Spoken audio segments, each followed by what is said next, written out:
Assalamualaikum warahmatullahi wabarakatuh. Alhamdulillahirobbilalamin wa bihi nasta'in ala umuri dunya waddin. Amma ba'du. Kaum muslimin wal muslimat sebangsa dan setanah air yang saya hormati. Saya dipilih untuk membuat video ini, yaitu bertujuan untuk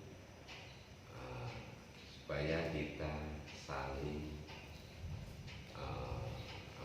saling menghargai pendapat satu sama yang lain. Dan kita sangat tidak bijaksana ketika ada orang melakukan amal yang salah, kita salahkan. Dalam arti amal seseorang menunjukkan kepada kualitas ilmunya. Jangan kita memaksakan seorang yang mempunyai ilmu SD untuk mengamalkan ilmu SMA. Itu kita sangat tidak bijaksana. Terkecuali kalau kita ingin mereka mengamalkan ilmu SMA, kasihlah ilmu SMA agar supaya mereka bisa mengamalkan. Jangan kita salahkan, karena menurut logikanya siapa orang yang ingin berbuat salah? Yang pertama, intinya hukum Islam tidak ada yang beda. Dari mana sih tidak ada perbedaannya? Mari kita kupas dari awal. Yang pertama, arkanuddin salah satu. Rukun agama itu ada 3. Yang pertama, iman. Iman dibahasnya di ilmu tauhid. Inti dari pembahasan ilmu tauhid itu yaitu membahas sifat 20. Wajib di Allah 20, mustahil di Allah 20, wewenang di Allah 1. Jadi membahas apa itu iman yang 50. Apa fungsi ilmu tauhid? Yaitu untuk mengatur segala amal yang batin, tidak berbicara batin. Jadi hanya mengurusi batin. Nah, rujukannya kemana? Rujukannya itu ke Imam Asy'ariyah dan Imam Maturidiyah yang disebut Ahlus Sunnah wal Jamaah. Yang disebut Ahlus Sunnah wal Jamaah itu yaitu fi'lul ikhtiyari fi'lullah. Segala bentuk ikhtiar kita yaitu adalah pekerjaan Allah. Kullun minallah ilallah bila. Tapi itu ada dalam hati, bukan urusan dohir. Nah, di dalam bab iman kita haram taklid. Itu hanya sebagai perbandingan siapapun orangnya. Dalam hatinya memberi tekad segala bentuk ikhtiar kita adalah pekerjaan Allah. Itu yang disebut Ahlus Sunnah wal Jamaah. Ahlus Sunnah wal Jamaah bukan urusan dohir, tapi urusan batin. Sumbernya dari mana? Sumbernya dari Quran dan hadis. Jadi Quran hadis apa? Ingat, Quran hadis itu sumber, bukan hukum, tapi sumber hukum. Itu rukun agama yang pertama. Rukun agama yang kedua, Islam. Islam dibahasnya di ilmu fikih. Inti dari ilmu fikih membahas ahkamul khamsah. Wajib, haram, sunnah, makruh, khilaful aula, mubah, terus tambah lagi sahih, batal, rukhsah, azimah. Itulah fikih. Maksud diadakan ilmu fikih itu untuk mengatur seluruh amaliyah dohir, tidak berbicara batin. Itu fungsi ilmu fikih. Kemana rujukannya? Rujukannya ke mazhabul arba'ah. Abi Hanifah, Imam Malik, Imam Syafi'i, Imam Ahmad bin Hanbali. Dari mana sumbernya? Dari hadis dan Quran. Nah, di dalam ilmu fikih diwajibkan taklid. Wajib taklid di dalam bab ilmu fikih. Terserah mau taklid ke Abi Hanifah, mau ke Imam Malik, mau ke Imam Syafi'i, mau ke Imam Ahmad bin Hanbali. Yang penting harus satu qadhiyah, dalam arti satu paket. Contoh, syarat sah sholat harus dari Imam Syafi'i. Syarat wajibnya pun syarat wajibnya harus dari Imam Syafi'i. rukun wudunya, pembatalan wudunya dari Imam Syafi'i, rukun sholatnya, pembatalan sholatnya harus dari Imam Syafi'i. Itulah satu paket. Kalau rukun wudu dari Imam Malik, pembatalan sholat, rukun sholatnya dari Imam Syafi'i, itu hukumnya talqeh, haram, tidak boleh. Itu rukun yang kedua. Yang ketiga, rukun agama adalah ihsan. Ihsan itu dibahasnya di ilmu tasawuf. Inti pembahasan tasawuf itu yaitu membahas tawadu, membahas takabur, membahas ikhlas. Nah, itu adalah ilmu tasawuf. Ilmu tasawuf itu, maksud diadakan ilmu tasawuf itu yaitu perpaduan antara ilmu tauhid dengan ilmu fikih. Lainnya nanti ke fadilatul amal, keutamaan amal. Gitu. Kemana hasadnya, kemana rujukannya, yaitu ke Imam Junaid al-Baghdadi. Dari mana sumbernya? Dari hadis dan Quran. Kita lanjut kepada prosedur tata tertib hukum Islam. Yang pertama Quran, yang kedua hadis, yang ketiga ijma, yang keempat adalah kias. Yang berhak mengambil hukum ke Quran dan hadis yaitu adalah ijma, alias mazhab yang empat. Pertanyaannya, kenapa mazhab hanya ada empat? Apakah ulama yang hidup di abad tersebut cuma 4 orang, cuma 4 ulama? Sedangkan ulama yang hidup di abad tersebut itu bukan 4 orang, ratusan bahkan ribuan. Tapi kenapa yang menjadi mazhab hanya 4? Dikarenakan ada persyaratan. Kalau saja tidak ada persyaratan, secara otomatis ulama yang hidup di abad tersebut semua menjadi mazhab, semua bisa ke Quran dan hadis. Nah, perlu kita ketahui bahwa kita harus membedakan mana pribadi, mana jabatan. Jelas ini beda, hukum untuk pribadi dengan hukum untuk jabatan. Contoh, ada jabatan jahit pribadi, ada jabatan dokter. Ketika jahit membawa jabatan dokter, jangankan melihat perempuan, memegang perempuan yang bukan mahramnya pun itu diperbolehkan. Yang penting ada persyaratan, harus ada mahram. Itu jabatan. Tapi ketika pribadi, bukan tugas atas nama dokter, memegang perempuan yang bukan mahramnya, itu diharamkan. Itulah bentuk salah satu perbedaan antara hukum untuk pribadi dengan hukum untuk jabatan. Begitu juga Imam Syafi'i dengan kita, secara pribadi Imam Syafi'i Islam balik belakang. Begitu juga kita, Islam balik belakang. Tapi Imam Syafi'i mempunyai jabatan mujtahid mutlak alias madhab. Nah, jabatan kita dengan Imam Syafi'i beda, jelas beda. Nah, perlu kita ketahui bahwa jabatan itu di dalam ulama, dalam prosedur hukum Islam, pertama mujtahid mutlak, alias madhab, yaitu madhab yang 4. Yang kedua jabatan mujtahid madhab. Yang ketiga jabatan mujtahid fatwa. Yang keempat jabatan faqih. Yang kelima jabatan nakil. Yang keenam sekarang itu adalah ulama yang hidup di zaman sekarang, yaitu adalah jabatannya muqallid. Pertanyaan saya, dari mulai mujtahid mutlak sampai muqallid, apakah tidak ada persyaratan? Seluruhnya ada persyaratan. Mau menjadi mujtahid mutlak ada persyaratan, mau menjadi mujtahid madhab ada persyaratan, mau menjadi mujtahid fatwa, mau menjadi titel faqih, mau menjadi titel nakil, berikut titel muqallid, semua ada persyaratan. Apa bedanya ketika ada orang ingin menjadi abid? Salah satu persyaratannya, contoh, umurnya tidak boleh lebih daripada 23 tahun.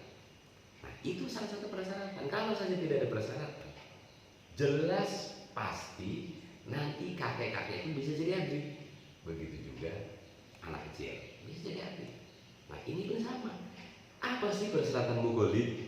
Nah, ini yang mesti kita ketahui semua. Jangan sampai Ada orang membicarakan hukum tapi tidak sesuai dengan persyaratan membicarakan hukum, memfatwakan hukum. Intinya itu. Hukum tidak ada yang beda. Seluruh hukum Islam itu baik di setiap mazhab Imam Syafi'i, Imam Malik, Imam Ahmad bin Hanbal berikut Abi Hanifah tidak ada yang beda. Setiap satu mazhab. Kenapa saya mengatakan tidak ada yang beda? Dikarenakan yang berbeda itu bukan hukum. Contoh begini. Saya tadi bilang susunan hukum itu Quran, hadis, ijma dan qiyas. Quran hadis itu yaitu Allah dan Rasul itu adalah amir. Amir itu yang merintah. Kalau ada yang merintah, mana bentuk perintahnya? Bentuk perintahnya itu yaitu adalah wajib, haram, sunnah, makruh, mubah, khilaful aula, sahih, batal, rukhsah, berikut ajmah. Itulah bentuk perintah Allah. Di mana dibahasnya? Di ilmu fikih. Ilmu fikih itu adalah bentuk perintah Allah yang sudah diketuk palu dan benar, tidak ada permasalahan sedikit. Seluruh kita bikin, ratusan bahkan ribuan kita bikin, tidak ada yang salah. Semuanya benar. Pertanyaannya, kenapa bentuk perintah Allah kok diperdebatkan? Ibarat begini, hakim ketika sidang bukan sibuk baca undang-undang, tapi sibuk mempertanyakan kronologis. Undang-undang ini sudah jadi, sudah disahkan oleh negara. Begitu juga ini ilmu fikih. Ilmu fikih ini sudah disahkan, sudah jadi, dan semuanya sudah benar, tidak ada yang salah. Jadi dari mana sisi perbedaannya? Yang berbeda itu yang diperintah. Kan tadi Allah dan Rasul itu amir yang merintah. Mana bentuk perintahnya? Wajib, haram, sunat, makruh, mubah. Lantas siapa yang diperintah? Yang diperintah itu adalah orang Islam, balik dan berakal. Disitulah yang berbeda-beda. Islam dan berakal itu secara pribadi. Nah, nanti dari orang Islam balik berakal, ada yang alim, ada yang jahil, ada yang pintar, ada yang bodoh, ada yang kaya, ada yang miskin. Kan seperti itu. Ada pribadinya, ada jabatannya, ada yang buta, ada yang bisa melihat, ada yang cacat, ada yang normal. Nah, disitulah yang berbeda-beda. Bukan bentuk perintahnya. Makanya timbul perdebatan permasalahan hukum Islam, yaitu kita memperdebatkan bentuk perintah. Awas, kita fikih itu adalah bentuk perintah Allah dan Rasul, hasil daripada ijtihad para mujtahid mutlak yang ke Quran dan hadis, jadilah fikih. Ribuan kita fikih. Pengarangnya dari mulai titel nakil, naik ke fakih, naik ke mujtahid fatwa, naik ke mujtahid mazhab, naik ke Imam Syafi'i mujtahid mutlak, itu kita fikih sudah benar semua. Tidak ada yang salah, tidak mesti kita perdebatkan. Yang mesti kita musyawarahkan itu adalah bentuk yang diperintah, bukan bentuk perintah. Apa bedanya ketika hakim sidang? Bukan hakim ketika sidang sibuk baca undang-undang. Tanya dulu kronologisnya seperti apa kejadiannya, bagaimana kejadiannya bisa seperti ini, apa yang Anda lakukan, apakah Anda ada, apakah keinginan Anda sendiri, apa karena Anda berencana, apakah Anda diintervensi, kan seperti itu. Setelah itu barulah rujukannya nih, menurut pasal sekian sekian, seperti itu. Kan dalam negara pun ada penyidikan. Kalau dalam hukum agama, menurut kaidah kuliah dan kaidah juz'iyah, kaidah kuliah itu adalah usul fikih. Kaidah juz'iyah itu adalah kaidah fi khususil madhab, khusus di mata Imam Syafi'i. Negara ibaratnya penyelidikan dan penyidikan, seperti itu. Setelah selesai penyelidikan dan penyidikan, baru diajukan ke kejaksaan. Jaksa pun sama, dia akan memeriksa apakah sudah lengkap berkas penyelidikan dan penyidikannya. Setelah lengkap penyelidikan dan penyidikan baru disebut SP21. Agama pun sama. Contoh begini, ada orang dari daerah Cagasari, Kabupaten Pandeglang, Banten, bepergian ke daerah Garut. Di perjalanan di kota Bandung dia jatuh sakit. Ketika sakit dibawa ke rumah sakit, diponis oleh dokter tidak boleh menyentuh air. Nah, pertanyaannya, apakah boleh melakukan tayamum? Jadi begini, kalau ada air mutlak tidak diperbolehkan tayamum. Bagaimana kalau tidak ada air mutlak? Maka diperbolehkan tayamum. Itu tayamum yang timbul dari hukum azimah. Kalau ada air mutlak tidak boleh tayamum. Nah, kalau tayamum yang dari hukum rukhsah itu, kalau ada air mutlak maka diharamkan tayamum. Ini ada air mutlaknya, tapi dia bertayamum boleh. Dikarenakan apa? Dikarenakan kondisinya sakit. Itulah hukum rukhsah. Bertayamum dikarenakan tidak ada air mutlak, bertayamum dikarenakan sakit, itu beda. Itu menurut penyelidikan, menurut kaidah kuliahnya. Nah, penyelidikannya awal pemberangkatan dari daerah Cagasari ke Garut, beliau bertujuannya mau apa? Apa bersilaturahmi, apa mau kasar, apa mau bayar utang. Ketika ditanya, beliau mau refreshing, bermaksiat, maka tidak diperbolehkan tayamum. Karena rukhsah itu menurut kaidah juz'iyah, ar-rukhsatu la tunatu bil ma'asi. Rukhsah tidak boleh diperkaitkan dengan maksiat. Maka sholat tanpa wudu, tanpa tayamum sah karena sholat, definisi sholat itu akwal mu'aqqal muqtadatun bil takbir wa muqtatamatun bil tasbih. Sholat diawali dengan apa? Beberapa ucapan dari pekerjaan sholat itu diawali dengan baca takbir dan diakhiri dengan salam. Beberapa ucapan dan pekerjaan diawali dengan baca takbir, diakhiri dengan salam. Itulah sholat. Jadi sholat tidak berbicara menutupi aurat, harus suci dari hadas besar dan kecil, karena itu syarat sah. Wudu ataupun tayamum itu syarat sah sholat. Itu pun kalau kita mampu mencukupi persyaratan tersebut, mampu dan ada. Kalau tidak mampu, kalau tidak ada, sholat nggak jadi masalah. Nanti setelah sembuh wajib kodok bagi orang yang sakit timbul dari maksiat. Orang yang sakit bukan timbul dari maksiat, ketika sembuh tidak wajib kodok. Itulah adilnya Allah. Nah, mohon maaf, intinya jangan kita memperdebatkan bentuk ridha Allah. Kita bikin itu adalah dalil, bukan untuk menetapkan hukum, tapi untuk jalan ijtihad kita. Setelah apa? Setelah menyelidiki, penyelidikan dan penyidikan. Setelah menerapkan kaidah kuliah dan kaidah juz'iyah. Kan seperti itu. Contoh, ada orang yang bertanya, saya dipaksa untuk menceraikan istri saya. Apakah sah talaknya ketika saya menceraikan? Itu mesti kita selidiki. Yang memaksa siapa? Bentuk paksaannya seperti apa? Dan Anda yang dipaksanya bagaimana? Kan harus seperti itu. Kalau di kita bahasanya seperti ini, wala yaqau tolakul mukrah bighairi hak.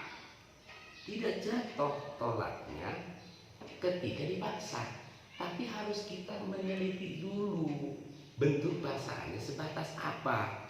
Ida wujidatis surutul ikrah, terkecuali mencukupi persyaratan mukrah. Bagaimana persyaratan mukrah? Terkecuali seperti dia ditodong dengan pistol, jatuh, tolong ceraikan istri kamu. Kalau kamu tidak menceraikan, saya tembak.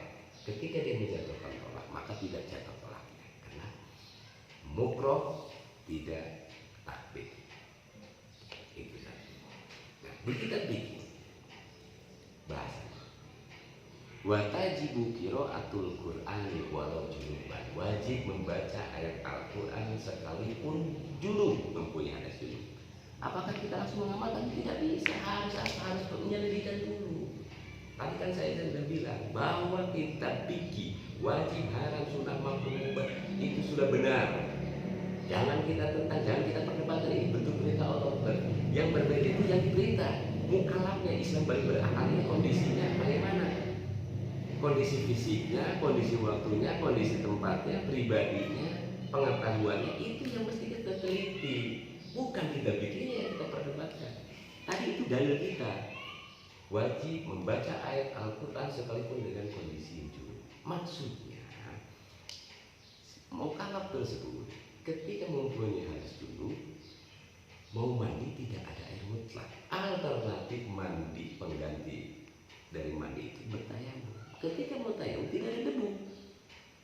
Setelah itu masuklah waktu sholat, maka dia sholat tanpa wudu dan tanpa tayamum. Berikut dia punya hadas besar. Di dalam sholat ada salah satu rukun yaitu baca Fatihah. Maksudnya orang yang junub ketika sholat wajib membaca Fatihah, karena Fatihah adalah jumlah dari ayat Quran. Seperti itu kondisinya. Kondisi orang yang punya hadas besar, tidak ada air mutlak dan tidak ada debu. Tapi jangan disamakan dengan mukallaf yang punya hadas besar mempunyai air mutlak.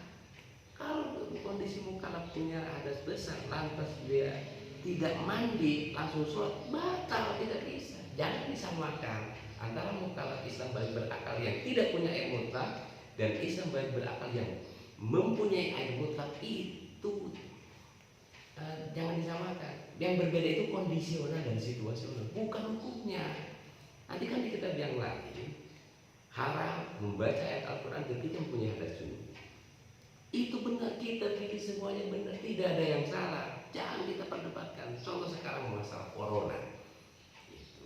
Intinya isbatul fatwa ala sabil infirad la ala sabil jami. Penetapan hukum itu harus perorangan, bukan untuk umum, untuk semua. Hakim pun tidak pernah memvonis ratusan orang, per satu orang. Nah, bagaimana teliti kondisi fisiknya, pengetahuannya, visi pengetahuannya dan sebagainya, psikologisnya harus kita teliti. Begitu juga tempat. Di Jakarta kondisinya zonanya zona merah, terapkan aturan seperti itu benar. Hukum untuk daerah zona merah jangan disamakan dengan zona yang hijau. Li'anal amkinata tahtalifu fi masailah, karena tempat itu berbeda-beda masalahnya. Wa kullu ma yahtalifu fi masailihi yahtalifu fi hukmihi bi illatin fi dzalikal makan. Ketika berbeda-beda tempat, otomatis berbeda-beda masalah. Berikut berbeda-beda elat. Yang dimaksud elat di situ adalah berbeda kondisional dan situasional. Awas, hukum tidak ada yang beda, semua sama. Ayo kita bareng-bareng, kita harus bersatu bahwa hukum Islam tidak ada yang beda, semua benar. Jangan kita memperdebatkan. Kita pikir semua benar. Itu isi kandungan Quran dan hadis. Awas, mohon maaf kaum muslim dan muslimat, kalau ada orang yang menetapkan hukum langsung ke Quran dan hadis, berarti itu mengambil hak dan tugasnya mujtahid mutlak.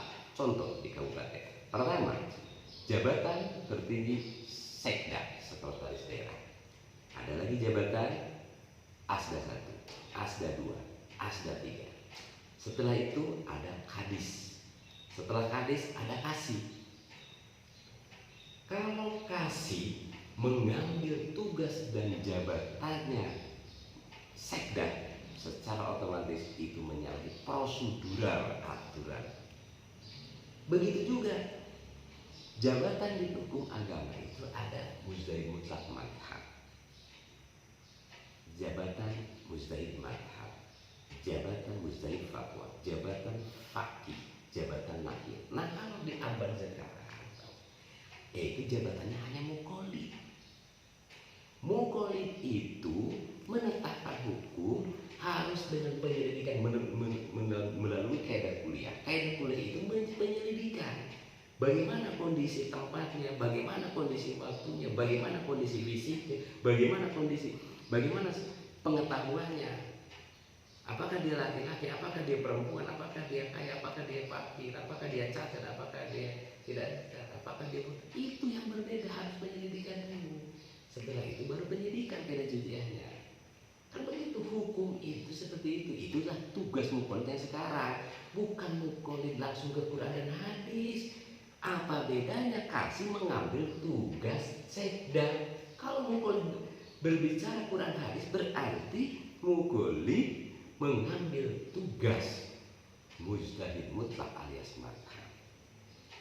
Nah makanya menjadi mukolid pun ada persyaratan. Yang pertama harus menguasai kaidah kuliah, yaitu usul fikih.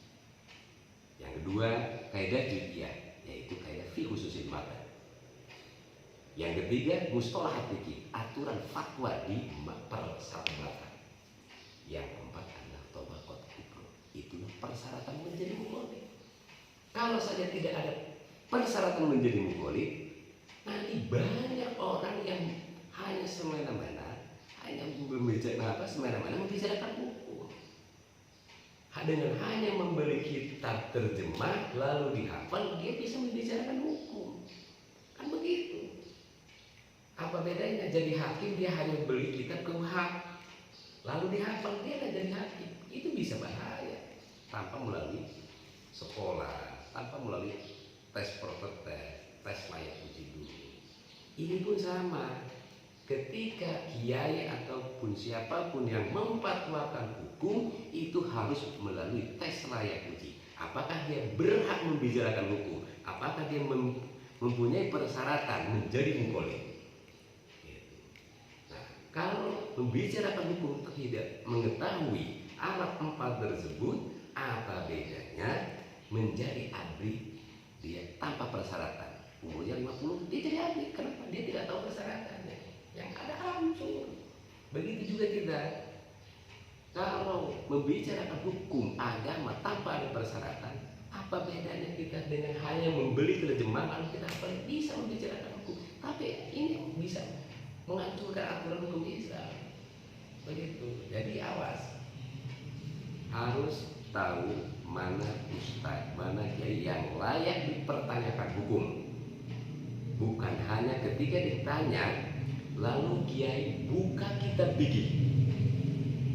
Jangan dulu buka kitab fikih, kita tanya dulu kronologisnya seperti apa. Ibarat hakim ketika ada orang tersangka masuk ke pengadilan, bukan kita langsung sibuk baca kitab undang-undang. Kita tanya kronologisnya seperti apa, apa yang Anda lihat, apa yang Anda lakukan, apa yang kejadian tersebut, hari apa, jam berapa, segala macam. Itu yang mesti kita pertanyakan. Setelah itu, setelah kita memanggil saksi, pendengar, saksi melihat, kan tahapannya ada tersangka, terdakwa, terpidana, baru vonis. Itu pun sama ketika ada orang yang bertanya terhadap kiai, saya seperti ini kemasannya. Nah, Anda pertama melakukan, apakah Anda dengan kehendak Anda sendiri, apa ada paksaan, apa ada intervensi dan sebagainya. Nah, setelah kita tahu sejarah kronologis dari awal, baru istihadnya, jalan istihadnya tuh di kitab fikih anu, soibah anu, bunyinya seperti ini.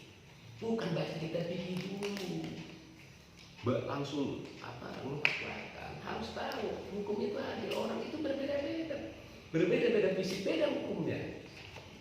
Contoh, Islam balik berakal, lelaki berdomisili sehat wajib mendirikan Jumat. Islam balik berakal, lelaki berdomisili sehat tidak wajib Jumat. Bagi siapa? Bagi yang buta. Jadi bukan, jangan dilihat wajib dan mubahnya. Berarti ini bukan wajib dan mubah yang beda, tapi yang diperintahnya. Mukallaf yang buta dan mukallaf yang bisa melihat. Kan begitu. Jadi kita pikir itu benar semua.